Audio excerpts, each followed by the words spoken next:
వేల్పూర్లో road భవనాల శాఖ మంత్రి ప్రశాంత్ రెడ్డి తల్లి మంజులమ్మ మరణానంతరం వారి స్వగ్రామం వేల్పూర్లో రాష్ట్ర ఆర్థిక శాఖ మంత్రి హరీష్ రావు పరామర్శించారు. ఈ సందర్భంగా వారి స్వగృహంలో మంజులమ్మ చిత్రపటానికి నివాళులర్పించారు. జిల్లాలో పోలీస్ అమరవీరుల సంస్మరణ వారోత్సవాలు కొనసాగుతున్నాయి. సిపి కల్మేశ్వరం ఆధ్వర్యంలో పలుచోట్ల పోలీస్ బైక్ ర్యాలీలు నిర్వహించారు. రేపు పలుచోట్ల వ్యాసరచన పోటీలు నిర్వహించనున్నారు. దసరా సందర్భంగా నగరంలో ప్రజలు తమ వాహనాలకు పూజలు నిర్వహించారు. ఆయుధ పూజ, వాహన పూజ నిర్వహించారు. నగరంలోని పాలిటెక్నిక్ మైదానంలో రావణ దహనానికి ఏర్పాట్లు చేశారు.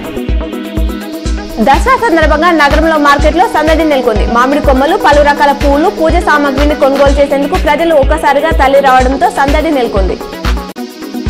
దసరా సోమవారం రావడంతో మాంసం దుకాణాలకు ఎఫెక్ట్ పడింది. నగరంలో శివ భక్తులు ఎక్కువగా ఉండటంతో మాంసం, చికెన్ దుకాణాలలో సందడి పెద్దగా కనిపించలేదు.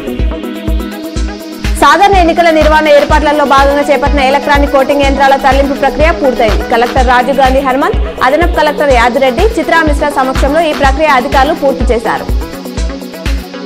పలు శుభకార్యాల రీత్యా నగదును తరలిస్తున్న క్రమంలో పోలీసులు పట్టుకుని ఉంటే తగిన ఆధారాలు చూపిస్తే ఆ డబ్బులు వెనక్కి ఇస్తామని ఎన్నికల అధికారులు తెలిపారు.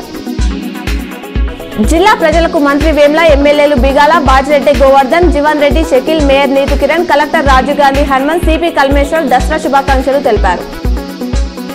ఎల్లారెడ్డి మండలంలో పోలీసులు వాహనాలు తనిఖీ చేస్తుండగా 1,47,500 రూపాయలు పోలీసులు పట్టుకున్నారు.